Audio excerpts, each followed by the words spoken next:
Hello and welcome back, everyone. Today I'm going to be showing you how to stitch out this very cute Easter egg scene depicting the empty tomb. So this is the first part, is this shape showing the tree and the tomb. And that's what I'll be showing you today. This design is from Gigilandnic on Etsy. And it is very cute. I'm very impressed with the stitch out quality. So I've got my tearaway stabilizer hooped in my 5x7 hoop. I'm going to get that onto my machine. And the first stitch is a placement stitch that you know where to put your background. So that's going to be whatever color you want your sky to be, and the back of your egg, your backing, is going to be the same color. So let's do that.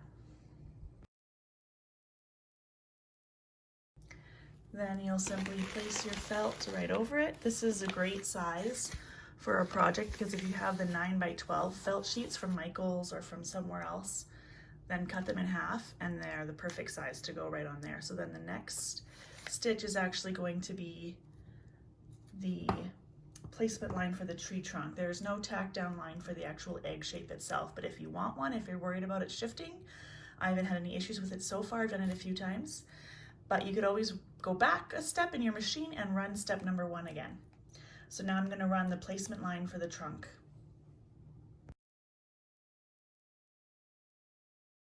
Now the great thing about working with felt is when I go to place my layers on top of each other, they don't slide around because the felt isn't slippery. If you want to, you can tape it in place, but you don't need to, and you don't need to hold it. I found that it works great without having to do that. So now I've placed my brown felt for the tree branch, and I'm going to stitch out the tack down line, which is also called the cut line in her directions.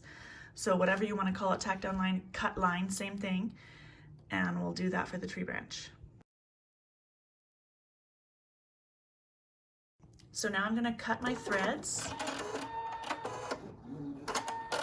just so I don't have a big long piece of bobbin thread in my way when I get this off my machine. And then what I'm going to do is I'm going to trim that branch off camera. I mean, 1/8 of an inch away from the seam, really as close as I can get it to those stitches is what I'm going to trim. And then I'll meet you back here after I've done that. Okay, so that's all trimmed up, and I'll put that back on my machine. And the next step is going to be the placement line for the foliage up top in the tree. So I'm going to switch my thread and stitch out that placement line.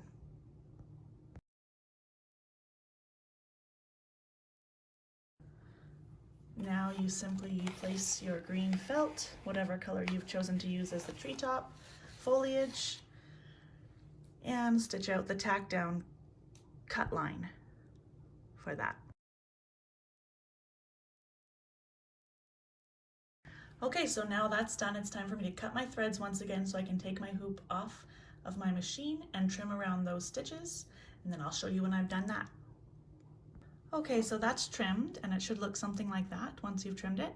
And that's basically the whole design, is just doing a placement line, putting your felt down, and then doing a tack down or cutting line on top of it, and then taking it off your machine, trimming it, and then doing the next one. So you may be able to figure it out on your own from here on out. But I will continue on. I'm going to switch to a light green thread so I can switch to my light green grass that's on the bottom here. And then I will stitch out the placement line for my grass piece. So that step is done, and that gives us a little semicircle down at the bottom. And I'm going to place my light green felt, make sure it's covering that semicircle, and then stitch the tack down cutting line.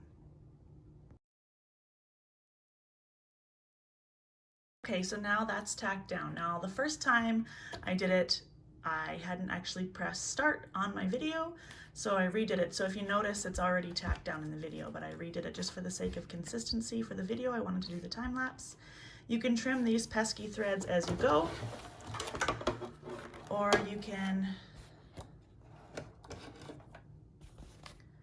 wait until the end and then see what you have left to trim. So now I'm going to trim this piece off camera, and then we'll move on to the next part. Okay, so that's all trimmed up, and the next step is going to be the placement line for the tomb door. So there's that black, it's that black center. So I'm gonna switch my thread to black because I'm going to actually leave it on black for the next few steps. So I'll switch it to black and then I'll run that placement line. So there's that placement line, then I'll just lay my black fabric down, make sure it's covering, and stitch the next step. Now once again, you're going to take it off your machine and cut all the way around that stitch line. Now that's done, I'm actually going to leave my thread black throughout all of this because I like the accent that it makes on the gray. So now we're going to put it back on and do the placement line for the tomb.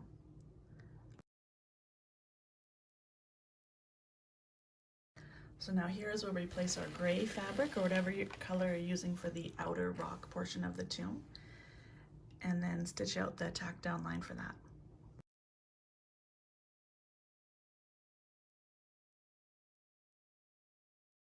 Okay, and then once again, you'll take it off your machine and you'll trim all the way around that shape, including this inner part here. So I'll meet you back once I've done that. There, so that cutting is all done. I'm gonna put it back on my machine and run the next step, step 12, which is gonna be the details in the rock here and over here.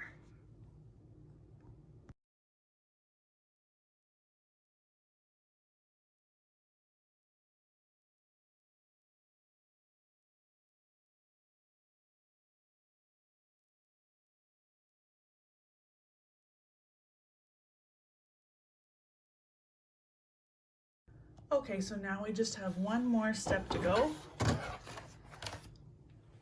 and that is to remove it from the hoop, turn it over to the back, and add another piece of, in my case, the light blue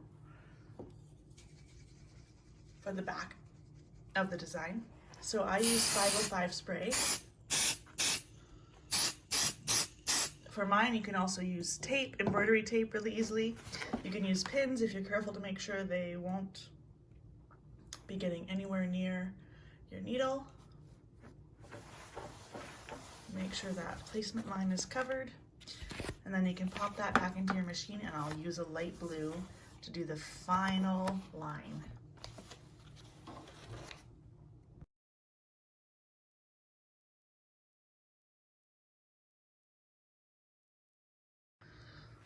So now your embroidery is completely done. You just need to trim the threads before or after you take it out of the hoop. Unhoop it, tear your stabilizer away all the way around, and then trim your blue felt all the way around. And then you'll be left with this cute little egg showing the empty tomb on Easter morning. Links on where to buy this design on Etsy are in the description, as well as information on which machine I'm using, what thread I'm using, what stabilizer, all that good stuff. So please drop me a comment. Don't forget to like and subscribe. And please watch my other videos if you're interested in instructions on doing the accessories for the tomb. There's a little Jesus character, and there's a little angel. There's a little banner that says "He is risen." And there's a rock that's meant to be the rock that was rolled away from the front of the tomb. So like the door, the rock that's the door of the tomb. So there's all of those accessories that go with this, and all those pieces, those 5 pieces, come together when you buy the file on the Etsy store. You get all of those pieces all at once. So a really, really cute little set, perfect for teaching Sunday school or to giving to your kids for them to play with the scene depicting Easter morning.